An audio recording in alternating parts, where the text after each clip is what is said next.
ஹே செல்லக்குட்டீஸ், welcome to our channel. வாங்க நம்ம இமேஜினேஷன் வேர்ல்டுக்குள்ளே போகலாம். Just imagine. இன்றைக்கி நம்ம பார்க்க போகிறது லியோட எஃப்எஃப் தான், டீமன் ஸ்டார்லிங். வாங்க ஸ்டோரிக்குள்ளே போகலாம். போன பார்ட்டில் அப்படியே பங்க்ஷனும் வந்துட்டு போலீஸ் ஜீப்பில் கூட்டிகிட்டு போகிற தாராவை பார்த்துட்டு இருந்தவன் அடுத்த நிமிஷம் டக்குன்னு தன்னோட பைக்கை ஸ்டார்ட் பண்ணி அந்த போலீஸ் ஸ்டேஷன் போகிறதுக்கு முன்னாடி அவன் போய் அங்கே நின்றுப்பான். அதுக்கு முன்னாடி வர வழியிலேயே யாருக்கோ கால் பண்ணி பேசிட்டு தான் வந்திருப்பான். ஸோ அவன் அங்கே வெயிட் பண்ணிகிட்ருக்க போலீஸ் ஜீப்பும் வந்து நிற்குது.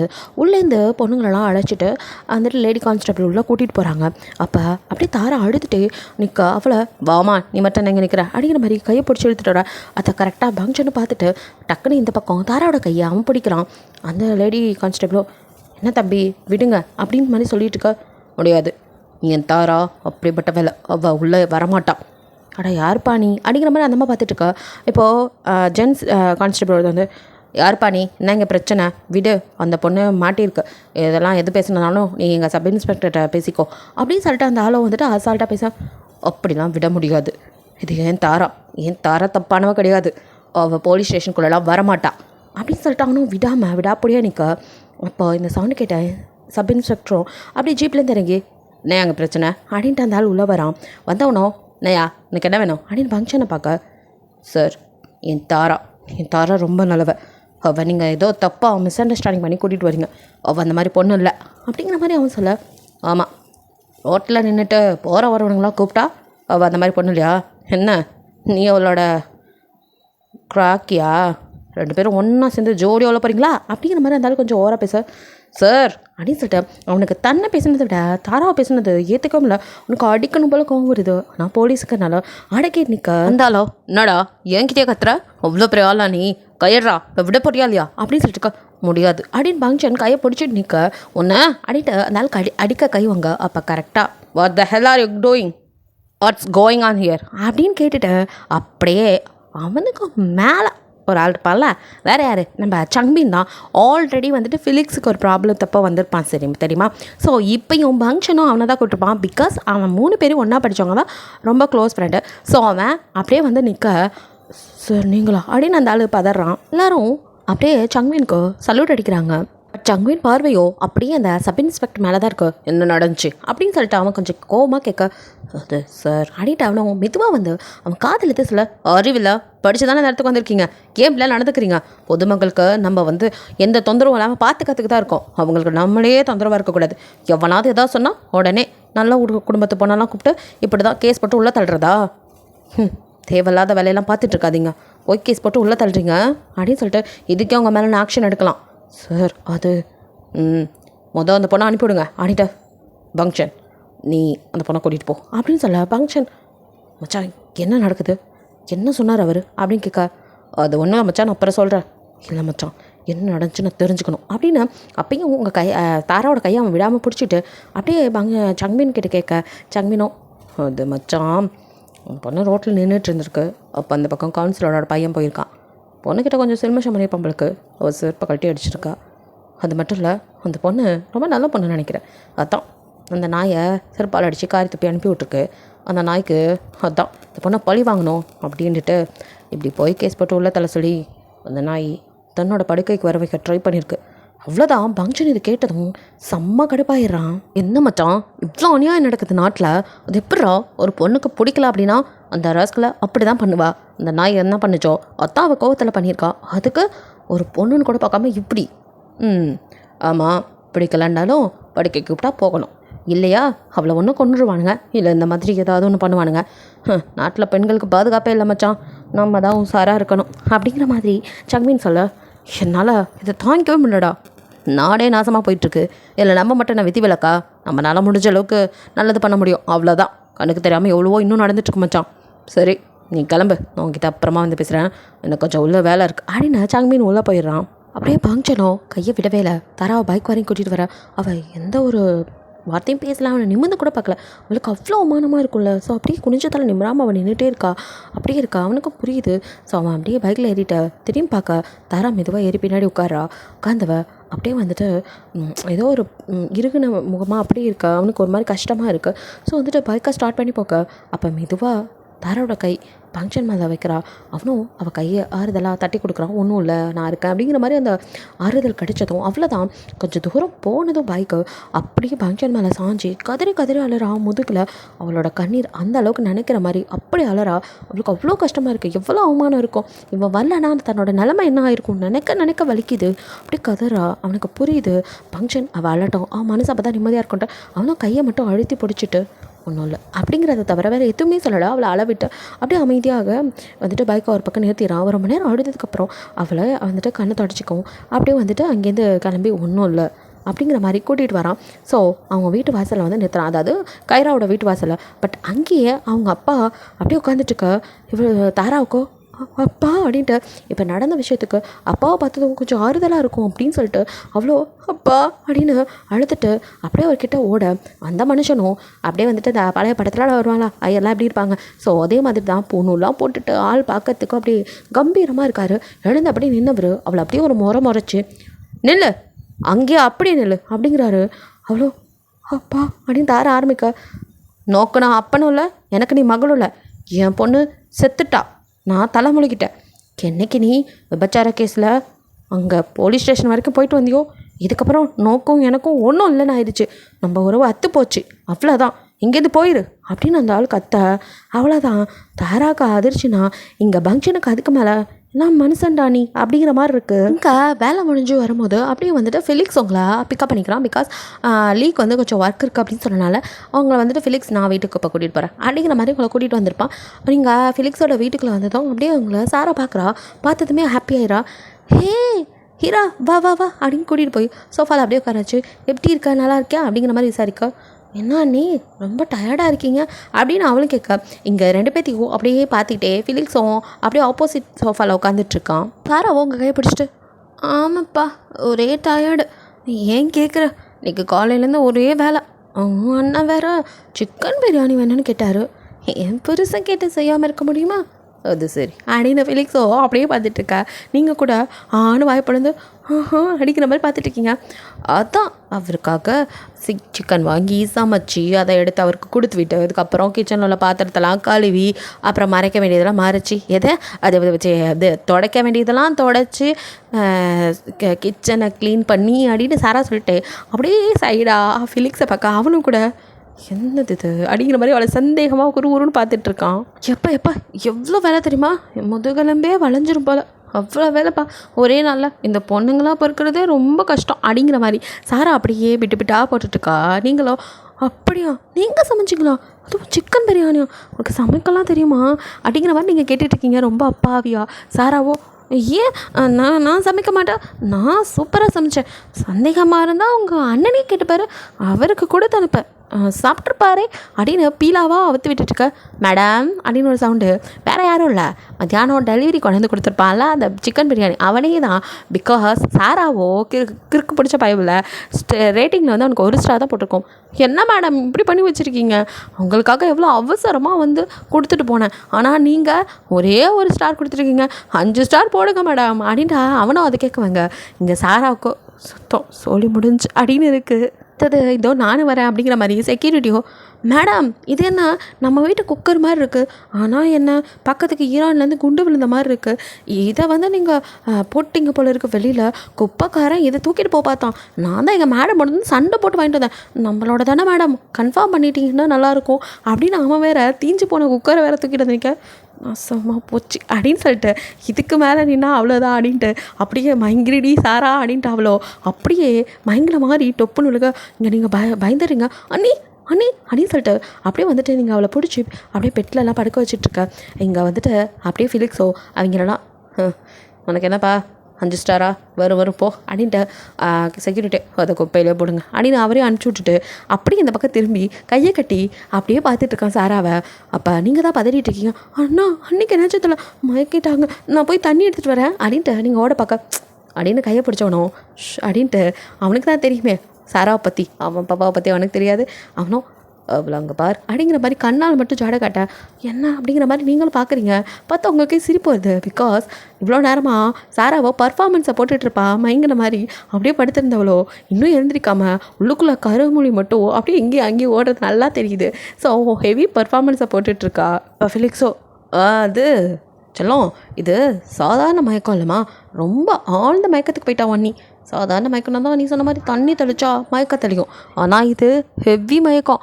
அதுக்கு என்ன பண்ணுற, போய் ஒரு கப்பில் தண்ணி, அதில் நிறையா ஒரு கைப்பிடி அளவுக்கு மிளகாத்தூள் அப்புறம் ஒரு பெப்பர் தூளையும் கலக்கி எடுத்துகிட்டு வா. மூக்கில் ஊற்றினோம்னா அந்த இதுக்கு அப்படியே எழுந்து உட்காந்துருவா. கேட்ட அடிட்டு சாராவோ திடீர்னு அடித்து பதறி எழுந்து, என்னடா படுவாவீங்களா, அண்ணனும் தங்கச்சியும் பாரு ஆளை கொள்ள பார்க்குறீங்க அப்படின்னு சொல்லிட்டு அவள் எழுந்து உட்கார இங்கே 2 பேரும் அப்படியே முறைச்சி பார்க்குறீங்க. ரொம்ப ஹெவி பர்ஃபார்மன்ஸு அப்படின்னு ஃபிலிக்ஸ் பார்க்க. அப்போ சாராவா அதே அப்படின்னு சொல்லிட்டு அவள் திருத்துன்னு முழிக்க, இதெல்லாம் திருந்தவே மாட்டேடி அப்படின்ட்டு அந்த சோஃபாலேருந்து தலைவாணி எடுத்து அவளை அடிச்சுட்டு அவன் மேலே போகிறான். நீங்களோ சிரிச்சுக்கிட்டே, அட ஏன் நீ, உங்களுக்கு இதெல்லாம் தெரியாதுன்னா அண்ணன்கிட்ட சொல்ல வேண்டியதானே, அதை விட்டுட்டு ஏன் தெரியாததெல்லாம் போட்டு இழுத்து போட்டு செய்கிறேன்னு கஷ்டப்படுறீங்க அப்படின்னு கேட்குறா. அப்போ சாராவோ அண்ணன் ஆசைப்பட்டு என்கிட்ட கேட்டான், அது எப்படி முடியாதுன்னு சொல்ல முடியும், அதான் என்னென்னமோ ட்ரை பண்ணேன், ஆனால் எதுவுமே வேலைக்கு ஆகலப்பா, எல்லாம் சொதப்பிடுச்சு. சரி மனசு அவனுக்கு கஷ்டப்படுமேனே தான் ஆர்டராச்சும் பண்ணலான்னு பண்ணேன். எனக்கு ஒன்று தெரியுமா, நான் பிறந்ததுலேருந்து இது வரைக்கும் எந்த வேலையும் செஞ்சதில்லை. ஏன் சுடுதண்ணி கூட ஒழுங்காக எனக்கு வைக்க தெரியாதுன்னு வச்சுக்கோங்க. ஏன்னா எல்லா வேலையுமே என் நானாக தான் பண்ணுவான் அப்படின்னு ரொம்ப அப்படியே வந்துட்டு அவங்க அண்ணனை மிஸ் பண்ணுறா. அது நல்லாவே தெரியுது. அப்படியே சோகமாக சொல்கிறா. அது உங்களுக்கு வருத்தமாக இருக்கா, நீங்கள் அவள் சொல்கிற அப்படியே ஒன்றும் தான் நீ ஃபீல் பண்ணாதீங்க அப்படிங்கிற மாதிரி பிடிச்சிட்டு இருக்கா. இல்லைப்பா உனக்கு தெரியாது, அம்மா கூட வேலை செய்யலைன்னா திட்டுவாங்க, கூட மாட செய்ய மாட்டேங்கிறேன்னு. ஆனால் இது வரைக்கும் என் நானா என்னை எந்த வேலையும் சொன்னதும் இல்லை, நான் செய்கிறேன்னு போனாலும் என்னை செய்ய விட்டதும் இல்லை. ஏன்னா அப்படி தான் பார்த்துக்கிட்டான். எல்லா பெண்களுக்கும் அம்மா தான் வயசுக்கு வரும்போது கூட இருந்திருப்பாங்க. எனக்கு நானாக மட்டும்தான், அவனுக்கு எதுவுமே தெரியாது.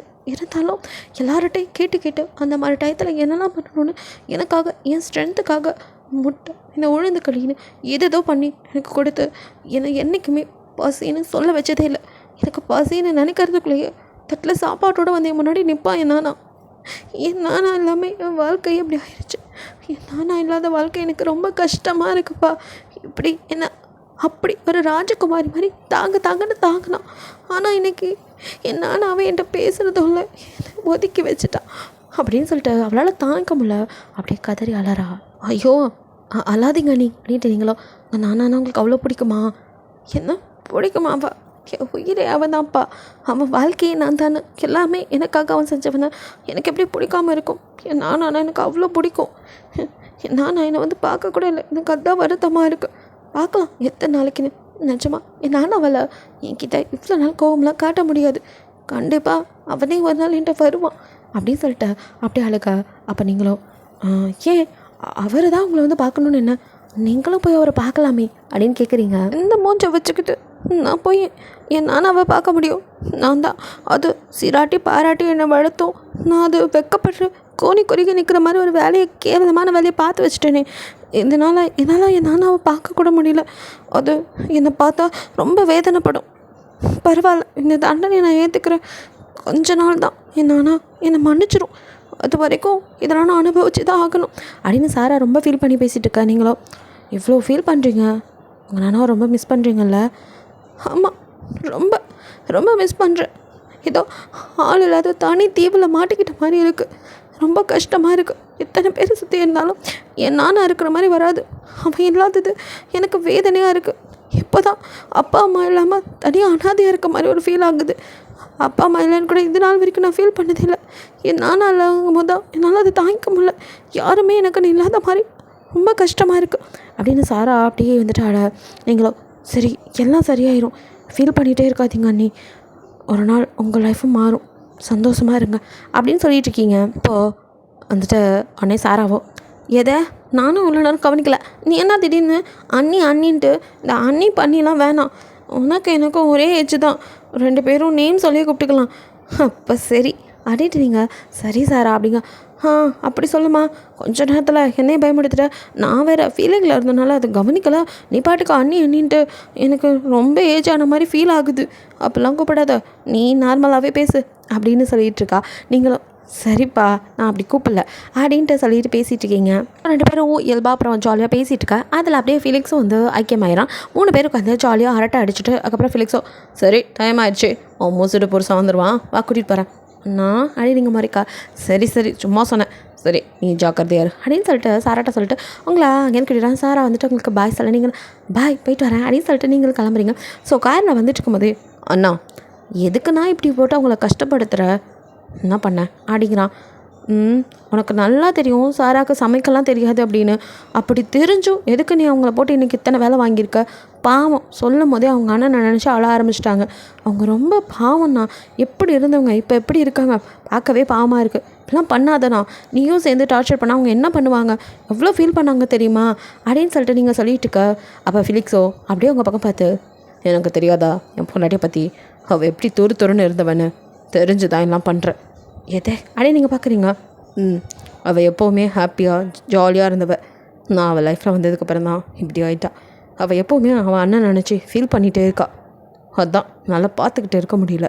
எனக்கு ரொம்ப வேதனையாக இருக்குது. என்னால் அவள் கஷ்டப்படுறது பார்க்க முடியலடா. அதுதான் ஏதாவது இப்படி ஒரு வேலை கொடுத்துட்டு இருந்தா அவள் அதில் மூழ்கி போயிடுவா. அவள் துருன்னு எது பண்ணாலும் எனக்கு சந்தோஷம் தான். நான் சும்மா தான் அவளை மிரட்டுறேன். மற்றபடி எனக்கு அவளை பிடிக்கும். அவள் என் உயிர்டா. அவளை அவ்வளோ நான் விரும்புகிறேன். எனக்கு அவள் எப்போவுமே சந்தோஷமாக இருக்கணும். நான் பண்ணுறது சரியாக தப்பான்னு தெரில. ஆனால் என்னால் அவள் என்றைக்கு ஒன்றுமே அழுவே கூடாது. அவள் கடைசியாக அழுது தான் அவள் அழுததாக இருக்கணும். இதுக்கப்புறம் அவள் சந்தோஷமாக தான் இருக்கணும். அதுக்கு தான் இப்படிலாம் பண்ணிகிட்ருக்கேன் அப்படின்டா ஃபீலிங்ஸோ அப்படியே ஃபீலிங்கோடு பேச. நீங்களோ அண்ணா அப்படி நான் கைப்பிடிக்க குட்டிமா எனக்கு அவளை ரொம்ப பிடிக்கும்டா. அவள் என்னோட சந்தோஷமாக பல வருஷம் வாழணும்னு ஆசைப்பட்றேன்டா அப்படின்னு சொல்லிட்டு அவன் ஃபீல் பண்ணேன். அண்ணா ஃபீல் பண்ணாத எனக்கு புரியுது. நீ வேணா பாரேன் சீக்கிரமே எல்லா பிரச்சனையும் சரியாயிடும். நம்ம எல்லாம் ஒன்றா ஒரே வீட்டில் வாழ போகிறோம். நினைக்கும் போதே சந்தோஷமாக இருக்குது அப்படின்னு நீங்கள் அப்படியே குதூகலமாக சொல்லிகிட்டு இருக்கீங்க. ஃபிலிக்ஸோ ஆமாம் குட்டிமா நீ சொன்ன மாதிரி கண்டிப்பாக நடக்கும். அதுக்கு முதல்ல என் மச்சான் என்னை மன்னிக்கணும். பங்க்ஷன் எனக்கு ரொம்ப நல்ல ஃப்ரெண்டு. அதுக்கப்புறம் மச்சான் என்ன என் தங்கச்சியோட சேர்த்து வச்சுவேன். அதுக்காக நிறைய பண்ணியிருக்கான். அதே மாதிரி இந்த கடவுள் அதுக்காகவாது என்னையும் அவனையும் சீக்கிரமே சேர்த்து வைக்கணும். அப்போ தான் நம்ம நினச்ச மாதிரி எல்லோரும் சந்தோஷமாக இருக்கலாம். அதுக்கிடையில் எத்தனை பிரச்சனைகள் வரப்போகுதோ கடவுளுக்கு தான் வெளிச்சம். இங்கே பங்க்ஷனும் அப்படியே வந்துட்டு தாராவோட அப்பாவை என்ன மனுஷன் யானி அப்படிங்கிற மாதிரி வினோதமாக பார்த்துட்ருக்கான். தாராவுக்கோ எந்த அளவுக்கு பங்க்ஷனை பிடிக்குமோ அதை விட ஒருபடி தாண்டி அவங்க அப்பாவை ரொம்ப பிடிக்கும். அந்த மனுஷனும் ரொம்ப ஸ்ட்ரிக்ட் ஆஃபீஸர். நான் சொன்னதான் சட்டம் அப்படின்னு 3 பேத்தையும் ஆட்டி படிச்சுருக்கான். தாரா அம்மா தாராவுக்கு தம்பி ஒருத்தர் இருக்கான். ஸோ அவங்களெல்லாம் அப்படியே அவர் சொன்னதை தான் செய்யணும். அவர் வச்சதான் அந்த வீட்டில் சட்டம். அவர் பேச்சுக்கு மறு பேச்சு கிடையாது. எல்லுனா எல்லாம் மட்டும்தான் இருக்கணும். என்னையாக கூட ஒரு படி மேலே போகக்கூடாது. தீயில குதினா குதிச்சிடணும். கேள்விலாம் கேட்கக்கூடாது. பேயா வந்து கூட கேள்வி கேட்கலாம். அப்போ கூட அந்த மனுஷனுக்கு மனசாட்சின்னு இருந்து சொல்லணும்னு தோணுனா மட்டும்தான் பதிலாம் சொல்லுவார்.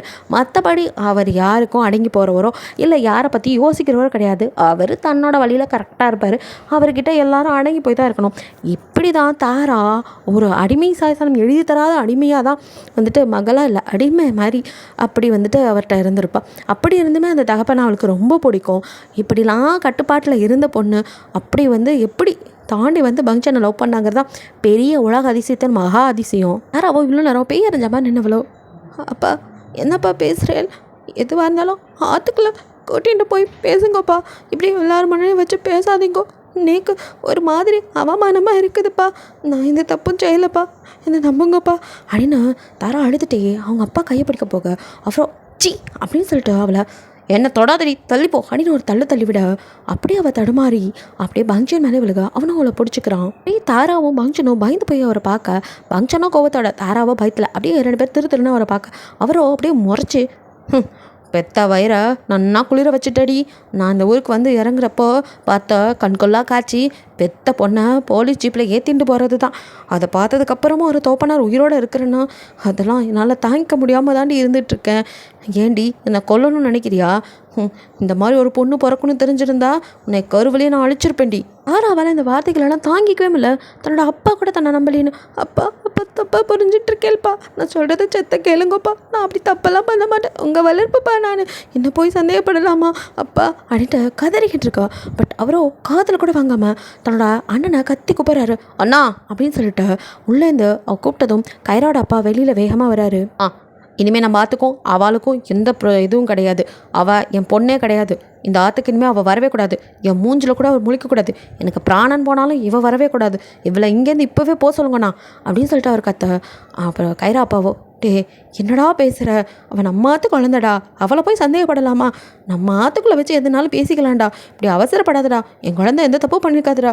நம்மளே இப்படி ஒழிச்சு கட்டுனா எங்கடா போவா குழந்தை? பாவண்டா அவள் முகத்தை பாருடா, நம்ம தாராடா, தப்பு பண்ணுவாளாடா, என் குழந்தை எந்த தப்பும் பண்ணியிருக்காதுடா அப்படின்னு அந்த மனுஷன் வாதாடுறாரு. என்ன நான் பேசுகிறேன், என்ன பேசுகிறேன், நேக்கு எதுவும் தெரியாமல் இல்லை, நேக்கு யாரும் பாடம் எடுக்க வேணாம், எனக்கு எல்லாம் தெரியுமாக்கும்.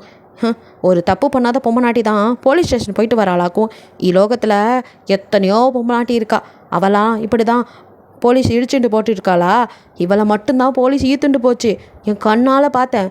எல்லாம் தப்பு பண்ணவளை மட்டும்தான் கூட்டிகிட்டு போவா, அது எனக்கு நன்னா தெரியும். இவள் ஏதோ தப்பு பண்ணியிருக்கா, நெருப்பு இல்லாமல் ஒன்றும் புகையாதுன்னா. இங்கே பாருங்கள், எனக்கு எல்லாம் தெரியும், நான் சொல்கிறத மட்டும் கேளுங்க, இனி இவ இந்த வீட்டுக்கு வரவே கூடாது அப்படின்ட்டு அவர் பிடிவாதமாக நிற்கிறாரு. நேரம் பங்க்ஷனும் சரி, குடும்ப விஷயம் நம்ம தலையிடக்கூடாது, மூணாவது மனுஷன் அமைதியாக இருந்துப்பான். அவனால் இந்த மனுஷன் பேசுறதெல்லாம் கேட்க முடியல, கடுப்பாகுது அவனுக்கு. யாரா இவன், மூளையே இல்லாதவனா அப்படின்னு சொல்லிட்டு செம்ம கடுப்பாகுது. மூளையை கழட்டி வச்சுட்டு வந்திருப்பான் போலக்கு ஊர்லேயே.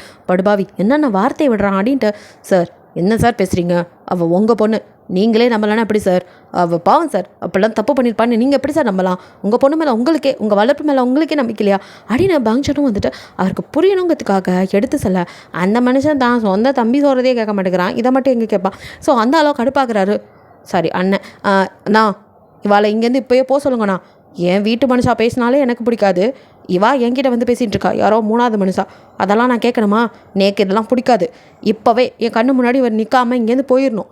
இவள் அப்படியே நின்றுட்டு இருந்தா இப்போவே உள்ளே போய் பெட்ரோலை ஊற்றி நானே எனக்கு தீ வச்சுக்குவேன் அப்படின்னு சொல்லிட்டு அந்த ஆள் மிரட்டுறாரு. இவ்வளோதான் தாரா துடிச்சு போயிடா. அப்பா என்ன வார்த்தை சொல்லிட்டேன், நான் போயிடுறேன்ப்பா, நான் போயிடுறேன், நீங்கள் இப்படியெல்லாம் பேசாதேல்ப்பா, நீங்கள் வாழ வேணும், இப்படிலாம் பண்ணாதேல்ப்பா, அம்மாவுக்கும் தம்பிக்கு நீங்கள் வேணும்ப்பா, ஆதரவா, நான் போயிடுறேன்ப்பா, நான் போயிடுறேன் அப்படின்ட்டு அங்கேயே நிற்கிறீங்க. என்னடா பேசுகிற கடங்காரா, ஏன்டா அப்படி உனக்கு புத்தி மழுங்கி போச்சு? நம்ம மாற்ற விட்டு குழந்தைய போனால் எங்கடா போவா? இந்த ராத்திரி நேரத்தில் பொம்பநாட்டி பிள்ளை எங்கடா போகும்? புரிஞ்சு பேசுறியாடா? எதுவாக இருந்தாலும் ஆற்றுல வச்சு பேசிக்கலாண்டான்னு அந்த மனுஷனும் எவ்வளவோ கெஞ்சுறாரு. இந்த ஆளோ காதில் கூட வாங்கி முடிக்கிறாரு. இங்கே பாருங்கண்ணா, அதெல்லாம் நன்ன பொம்பநாட்டிகளுக்கு தான் இரவு பகலெல்லாம். இவளுக்கு என்ன இப்படி தெரிகிற வாழ்க்கைலாம் எந்த இதுவும் கிடையாது, அவளுக்கு பயம்லாம் கிடையாது. அதான் கூட ஒருத்தனை வேற கூட்டிகிட்டு வந்திருக்காளே, தைரியமாக இருப்பா, நீங்கள் சும்மா இருங்கோ அப்படிங்கிற மாதிரி நாக்கில் நரம்பில்லைங்கிற மாதிரி அந்த ஆள் வார்த்தையை விட அவ்வளோதான். தாரா துடிச்சு போகிறா. என்ன வார்த்தை சொல்லிட்டாரு, என்ன பார்த்து நான் தப்பான பொண்ணா, என்ன ப்ராஸ்டியூட் மாதிரி பேசுகிறாரே பெத்த தகப்பனே அப்படியே சில மாதிரி நிறா. பங்க்ஷனுக்கு அதுக்கு மேலே வலிக்குது. அவனுக்கு என்ன சொல்கிறதுனே தெரியல. இந்த மனுஷன் என்ன இப்படிலாம் பேசுகிறான், பெத்த பொண்ணு, அவ்வளோ ஆத்திரம் வருது. ஆனாலும் எதையும் காட்ட முடியாமல் அடக்கிக்கிட்டு நிற்கிறான். இங்கே தாரா அழுக அவனுக்கு நெஞ்சமெல்லாம் வலிக்குது. ஸோ அந்த ஆளோ இதுக்கு மேலே பேசுறதுக்கு ஒன்றும் இல்லை, யாமில் நிற்க வேணாம், வெளியே போ அப்படின்னு சொல்லிட்டு அந்த ஆள் உள்ளே போக பெரியப்பா ஒரு பக்கம் கதறிக்கிட்டு இருக்க. உள்ளே இந்த பெரிய மாமும் கைராவும் ஓடி வர, நில்லுங்கோ அப்படின்னு ஒரு சவுண்டு. அப்படியே 2 பேர் நிற்க. இத்தோட அங்கே அவளுக்கும் நமக்கும் உண்டான எல்லாமே முடிஞ்சு போச்சு. இதுக்கு மேலே யாராவது உறவை கண்டாடிட்டு அவள் பின்னாடி போய் நின்னேல்னா இந்த வீட்டுக்கு இனி நான் வரமாட்டேன். அண்ணா தம்பிங்கிற உறவை நான் முடிச்சுக்கிட்டு போயிடுவேன், நமக்குள்ளே இனி எதுவும் இருக்காது அப்படின்ட்டு பேச அவங்களால என்ன தான் பண்ண முடியும்? இப்போவோ தாரா பக்கம் திரும்பி, என்னை மன்னிச்சிடுமா குழந்தை, எனக்கு என் தம்பி உறவு வேணும் அப்படின்னு சொல்லிட்டு அவரை பொண்டாட்டி ஒரு கையிலையும் கைரா ஒரு கையிலையும் பிடிச்சிட்டு வாங்கோ அப்படின்னு உள்ளே எடுத்துகிட்டு போக அவங்களுக்கோ மனசே இல்லை. என்ன அப்படி பண்ணுற குழந்த பாவம்ண்ணா அப்படின்ட்டு அவங்க கெஞ்ச கைராவுக்கோ மனசே இல்லை. உனக்கும் அண்ணன் வேணும்ண்ணா, எனக்கு என் அக்கா வேணும் அப்படிங்கிற மாதிரி இருக்குது அவளுக்கு. அவளால் தாங்கிக்கவே முடியல, அழுகையாக வருது. ஆனால் அவ்வளோ சின்ன பொண்ணு தானே, என்ன பேச முடியும் பெரியவங்களை எதிர்த்து? நிறைய உறவுகள் இப்படி தான். சிலர் கஷ்டப்படும் போது வேடிக்கை மட்டுமே பார்ப்பாங்க. நினச்சா அவங்க பெரியப்பா வாயை மூட்டை போடா, உன் வளர்ப்பில் உனக்கு சந்தேகம் இருக்கலாம், எனக்கு கிடையாது, என் பொண்ணு நல்லவன்னு வீட்டுக்குள்ளே கூப்பிட்ருக்கலாம், என்ன கொஞ்ச நாள் பேசாமல் இருந்திருப்பார். உண்மை தெரிஞ்சால் அந்த ஆளே வந்து பேசியிருப்பான். நிறைய பேர் இப்படி தான் இருக்காங்க, செஞ்சுட்டு தப்ப அப்புறமா யோசிப்பாங்க, ஐயோ தப்பு பண்ணிட்டேன். காலம் கடந்த பெண் ஞானோதயம் வந்து என்ன பிரயோஜனம்? இங்கே அப்படியே தாராவோ பொம்மை மாதிரி நின்றுட்டுருக்கா. அவர் சொன்னது எதுவுமே அதுக்கப்புறம் அவளுக்கு காதிலே விழுக்கல. அவங்க அப்பா சொன்ன வார்த்தையில் அப்படியே ஸ்டன் ஆகிட்டா மனுஷி. அதுக்கப்புறம் அவங்க பேசினது எதுவுமே அவளோட இதில் இல்லை. அவள் அப்படி நிற்க அங்கே நின்றுட்ட பங்க்ஷன் தான். இவன் என்ன அசைகிற மாதிரி அப்படியே நிற்கிறாளேண்டு இதுக்கு மேலே அவளை விட்டுட்டு போகும் மனசு இல்லாமல் அவள் ஷோல்டரில் கை வச்சு அவளை தன் பக்கம் அப்படியே சேர்த்து தன்னோட அணைச்சி அப்படியே கூட்டிகிட்டு நடக்க ஒரு பொம்மை கீ கொடுத்தா அப்படி நடக்கும் அந்த மாதிரி தான் தாரா பங்கனை எடுத்து எழுப்புக்க கூட வரா. பங்கனுங்க நேராக அவனோட வீட்டுக்கு தான் கூட்டிகிட்டு வரான். அவள் அப்படியே தான் பொம்மை மாதிரி இருக்கா. அவளை அப்படியே சோஃபாவில் உட்காராச்சு. இங்கே பாரு, உங்கள் அப்பா ஏதோ கோவத்தில் பேசுகிறாரு, எனக்கு புரியுது அவரோட ஆதங்கம் அது, ஆனால் வார்த்தை ரொம்ப விட்டுட்டாரு. இதுக்கெல்லாம் அவர் ஃபீல் பண்ணுவார். அவர் உண்மை தெரிஞ்சதுக்கப்புறம் உன்னை அவரே கூப்பிடுவார். உன் ப்ராப்ளம்லாம் சால்வ் ஆனதும் நீ வீட்டுக்கு போ, அது வரைக்கும் இங்கே இருக்கலாம். கொஞ்சம் அட்ஜஸ்ட் பண்ணிக்கோ. உனக்கு எது வேணுமோ என்கிட்ட கேளு, எல்லாம் நான் பண்ணுறேன். சரி, நீ சாப்பிட்றியா? சாப்பாடு செஞ்சு கொண்டு வரேன் அப்படின்ட்டு பங்கஜ நகர போக, எனக்கு சாப்பாடெல்லாம் வேணாம், வேற என்னம்மா வேணும், என்ன வேணும்னு கேளு, நான் செய்கிறேன் அப்படின்ட்டு பங்கஜன் அப்படியே இதாக கேட்க, எனக்கு கொஞ்சம் விஷம் வாங்கி தரையில என் பிராணனை போக்கிக்கிறேன் அப்படிங்கிறா. இங்கே நீங்களும் வந்துட்டு ஆசையாக அவங்க ஆசை கணவருக்கு சமைச்சிட்டு இருக்கீங்க. ஸோ அந்த ஆசையெல்லாம் நிறைவேற்றத்துக்கு வந்துக்கிட்டே இருக்கார் நம்ம லீ. ஸோ வந்துட்டு காலிங் பெல் சவுண்டில் அப்படியே துள்ளி குதிச்சு என் புருஷன் வந்துட்டான் அப்படின்ட்டு குடுன்னு வந்து கதவை திறக்க, அதை பொய்யாக்காத மாதிரி லீ தான் நின்றுட்டுருக்கான். அவனை பார்த்ததும் என்னமோ அப்படியே ரொம்ப நாள் பார்க்காத மாதிரியும் தாவி பிடிச்சவனை அப்படியே ஹக் பண்ணிக்க, ஒய்ரா பேபி நடி திடீர்னு வந்து இப்போலாம் கட்டி பிடிச்சி சர்ப்ரைஸ் பண்ணுறேன், மிஸ் பண்ணியோ அப்படின்னு சொல்லிட்டு அவனும் அதே மாதிரி ஹக் பண்ணிக்கா. 2 பேரும் அப்படியே ஹக் பண்ணிட்டுருக்க அப்படின்னு பின்னாடிலேருந்து ஒரு சவுண்ட் கேட்க, நீங்கள் அப்போ தான் பார்க்குறீங்க அங்கே சங் நின்றுட்டுருக்காரு. அப்பா அப்படின்னு சொல்லிட்டு இவனை விட்டுட்டு இப்போ அவரை போய் ஹக் பண்ணிக்கா, எப்படிமா இருக்க அப்படின்னு அவரோ அன்போட ஒரு அப்பா பாசமாக தான் குழந்தைய வருடி கொடுத்து அப்படி அந்த மாதிரி அவர் தடவி கொடுக்க, அப்பா நீங்கள் எப்படி இருக்கீங்க? நல்லா இருக்கம்மா, நானும் நல்லா இருக்கேன்ப்பா சொல்லிட்டு அவரை ஹக் பண்ணி உங்கள் கண்ணில் டியர்ஸ். ஏன்னா இந்த லைஃப் அவர் ஏற்படுத்தி கொடுத்தது இல்லையா? ஸோ அப்படியே நீங்கள் ஆளுக்கு அவரோ ஒன்றும் இல்லைடா அப்படின்னு சொல்லிட்டு இனி உனக்கு எல்லாம் நல்லதாக தான் நடக்கும் அப்படின்னு அவரோ அப்படியே உங்களோட பேசிட்டு வர. இது அப்படியே லீவும் சிரிச்சுட்டு பார்க்குறான். அவரை கூட்டிகிட்டு வந்து கைப்பிடிச்சி நீங்கள் அப்படியே சோஃபாவில் உட்காரிட்டு அவர் பக்கத்தில் நீங்கள் உட்கார, உங்கள் பக்கத்தில் நெருங்கி லீவ் உட்காரான். அப்படியே 2 பேரும் அந்யோன்யமாக இருக்கிறத பார்க்கும்போது அவருக்குமே ரொம்ப சந்தோஷமாக நிம்மதியாக இருக்குது. நீங்களும் அப்படியே மெதுவாக லீக்கிட்ட காதுகிட்ட போய், ஏங்க நான் தான் உங்களை கட்டி பிடிச்சேன்னா அப்பா இருக்கான்னு சொல்லி நீங்களாவது என்னை பிடிச்சி விலக்கி இருக்கலாம்ல, விட்டுட்டு கட்டி பிடிச்சி இப்போ பாருங்க ஒரே அசிங்கமாக போச்சு அப்படிங்கிறீங்க. ஏய் நாடி அசிங்கம், ஏன் பொண்ணாட்டி என்ன கட்டி பிடிக்கிறா, இதில் என்ன இருக்குது? அப்படிலாம் நீ கட்டி பிடிச்சா நான் போகலாம் எப்போவுமே சொல்ல மாட்டேன் பேபி, அது எனக்கு கிடைச்சா வரும். நீ வந்து ஹக் பண்ணுறது கிஸ் பண்ணுறதெல்லாம் எப்போயாவது தான் ரேராக கிடைக்கும், அதை நான் ஏன் நீ மிஸ் பண்ணணும் அப்படிங்கிறான். உங்களுக்கு அப்படியே ஷை ஆகுது, மூஞ்செல்லாம் ரெட் ஆகுது. நீங்கள் இவர்கிட்ட போய் வாய் கொடுத்தேன் பாரு அப்படின்ட்டு, அப்பா இருங்க உங்களுக்கு குடிக்கிறதுக்கு எதாவது எடுத்துகிட்டு வர அப்படின்னு நீங்கள் எந்திரிக்க போக்க, அதெல்லாம் அப்புறம் பார்த்துக்கலாம், உட்காருமா அப்படின்னு பிடிச்சி உட்கார வைக்கிறாரு. சொல்லுடா, என்னைக்குள்ள திருநாளா திடீர்னு ஃபோன் பண்ணி என்ன எதுக்கிட்ட அவசரமாக பேசணும்னு வர சொன்னேன், அப்படின்னாடா தலை போகிற காரியம் அப்படின்னு கேட்க, எதை அப்பா நீங்களும் வரலையா? இவர் சொல்லி தான் வந்தீங்களா? இன்னும் நான் போன வேலை முடியலடா, இன்னும் கொஞ்சம் இருக்குது, அதுக்குள்ளே இவன் தான் அவசரமாக பேசணும்னு வர சொன்னான். அப்படி என்ன என்கிட்ட கூட சொல்லலையே அப்படிங்கிற நீங்கள் பார்க்க, ஆமாம் அங்கிள், ரொம்ப அவசரமான விஷயம், அவசியமான விஷயம். அது நானும் யாரா பேபியும் கல்யாணம் பண்ணிக்க போகிறோம், லீ வெட்ஸ் ஹீரா அப்படிங்கிறான்.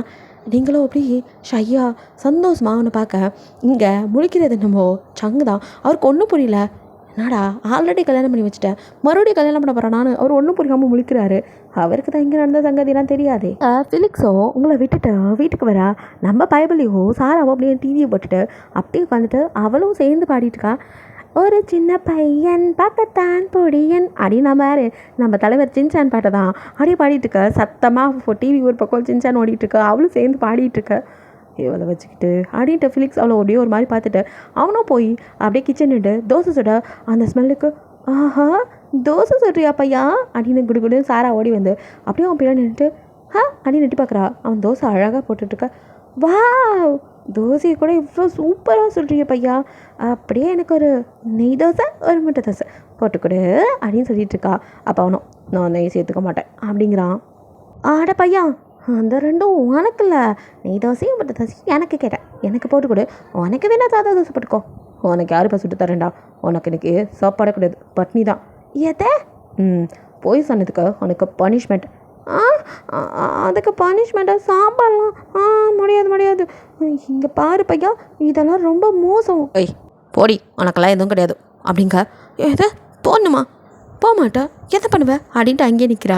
அவனோ நீ என்ன நில்லு அப்படிங்கிற மாதிரி கண்டுக்காம அவன் பாட்டுக்காக தோசையை சுட்டு வைக்க, அப்படிங்க கொய்யால நான் ஒத்திக்க நிற்கிறேன் கண்டுக்கிறான் நான் பாரு அட்டிக்கிற மாதிரி தான் பார்த்துட்டு இருக்கா. 3 தோசையை சுட்டு வச்சதும் அடுத்த நிமிஷம் அதை அப்படியே ஆட்டையப்பட்டு அங்கேருந்து அவள் ஓட ஏய் நில்லடி அப்படின்ட்டு கூடவே இட்லி பொடியும் தூக்கிட்டு ஓடிருப்பா. ஸோ அவனும் கத்த கொடுக்கணும் ஓடி போய் கதை சாத்திக்கிறா. அவனும் கதவை உடைக்கிற அளவுக்கு தட்டுறான். ஏய் கதை தர ஒழுங்காக கொடுத்துரு. கொடுக்க முடியாது. நான் ஒழுங்காக கேட்டப்போ எனக்கு 2 தோசை கொடுத்துருந்தா 2ஓட போயிருக்கோம்.